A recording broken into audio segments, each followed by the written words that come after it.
Hello everyone, कैसे हो आप। स्वागत है आपका एक बार फिर से हमारे यूट्यूब चैनल में। आज हम पढ़ने जा रहे हैं एनसीईआरटी हिंदी क्लास 9 का चैप्टर नंबर 11, जिसका नाम है रसखान के सवैये। इसके लेखक हैं रसखान जी। और रसखान जी, इन पंक्तियों द्वारा रसखान जी ने अपने आराध्य श्री कृष्ण की जन्मभूमि के प्रति अपने लगाव को प्रदर्शित किया है। और वे कह रहे हैं, मानुष हो तो वही रसखानी, बसो ब्रज गोकुल गांव के गवारन। जो पशु हो तो कहाँ बस मेरो, चरो नित नंद की धेनु मजारन। पाहुन हो तो वही गिरी को, जो कियो हरि छत्र पुरंदर धारन। जो खग हो तो बसरो करो मिली, कलंदी कूल कदम की डारन। मानुष हो यानी मनुष्य, बसो यानी बसना रहना, ब्रज गोकुल गांव के गवारन, गवारन यानी गवाले, ब्रज गोकुल गांव के जो गवाले हैं। यानी अगर मेरा अगला जन्म मनुष्य के रूप में मुझे मिलता है तो मैं गोकुल गांव के गवालों के रूप में जन्म लेना चाहता हूँ और वहीं रहना चाहता हूँ। जो पशु यानी पशु, कहाँ बस यानी वश में न करना, मेरो चिरो नित नंद की धेनु मजारन। नंद की धेनु यानी नंद की गायें, मजारन यानी बीच में, यानी मैं नंद की गायों के बीच में रहना चाहता हूँ। कि अगर मुझे अगला जन्म मनुष्य के रूप में न मिलकर पशु के रूप में मिले तो मैं नंद बाबा की गायों के बीच में रहना चाहता हूँ। पाहुन हो तो वहीं गिरी को, जो कियो हरि छत्र पुरंदर धारन। पाहुन यानी पत्थर, गिरी यानी पर्वत, हरि छत्र यानी श्री कृष्ण ने छत्र को, पुरंदर यानी इंद्र, धारन यानी धारण कर रखा है।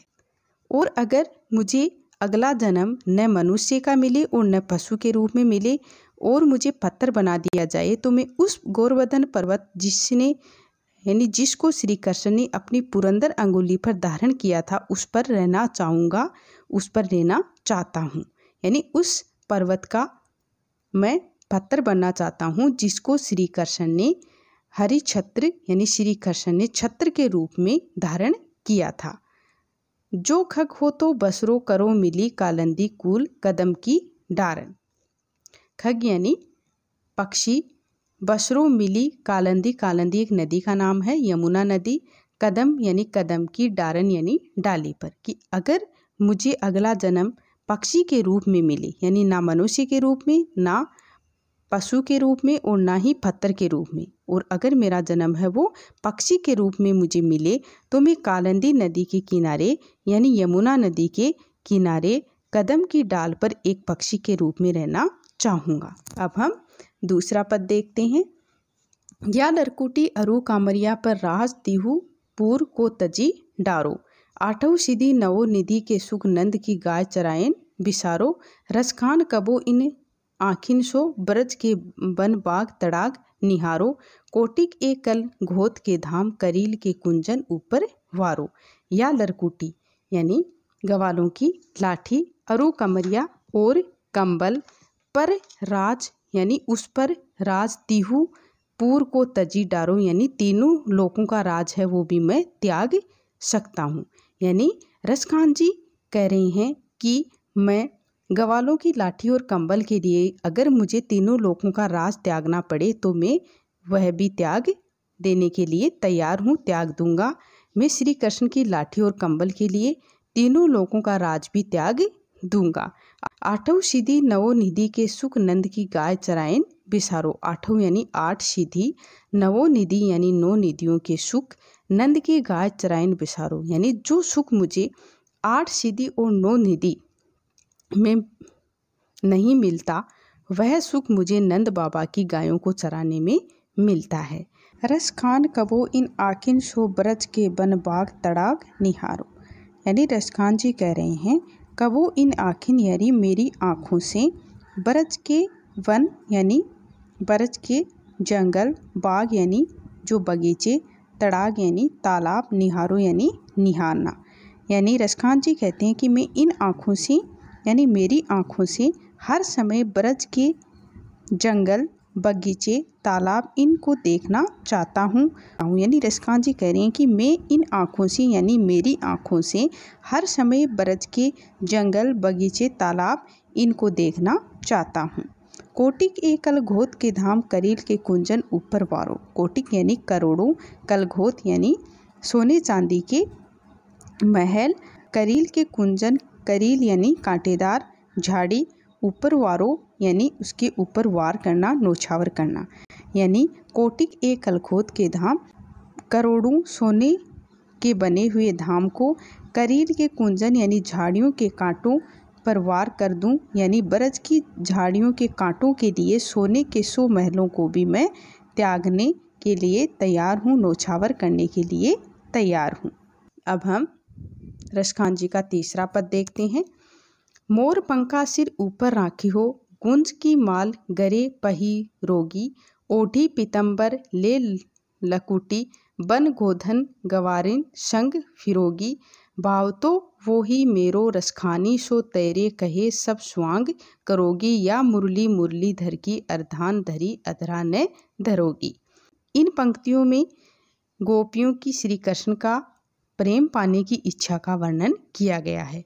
एक गोपी है जिसने अपने सर पर मोर पंखा सिर ऊपर राखी यानी अपने सिर पर मोर पंखों धारण कर लिया है। गुंज की माल गरे पही रोगी, एक गोपी ने अपने सिर पर मोर पंख धारण कर रखा है और फूलों की माला, गुंज की माल यानी फूलों की माला, गरे यानी गले में, पही रोगी यानी पहन रखी है, धारण कर रखी है। यानी श्री कृष्ण जिस प्रकार से अपने गले में गुंज की माला को धारण, फूलों की माला को धारण कर रखा है, उसी प्रकार से गोपी ने भी अपने गले में गुंज की माला, फूलों की माला है, उसको धारण कर रखा है। ओढ़ी पीतंबर ले लरकुटी, बन गोधन गवारिन संग फिरोगी। ओढ़ी पीतंबर यानी पीला वस्त्र धारण करके, ले लरकुटी, लरकुटी यानी लाठी, बन गोधन गवारिन, गवारिन यानी गवालों, संग यानी साथ में, फिरोगी यानी विचरण करना, साथ में रहना। यानी पीला वस्त्र धारण करके हाथ में लाठी लेकर सभी गवालों और गोपियों के साथ विचरण करने लगी। भाव तो यानी अच्छा लगना, वो ही मेरो रसखानी, सो तेरे कहे सब स्वांग करोगी, स्वांग यानी स्वांग करना।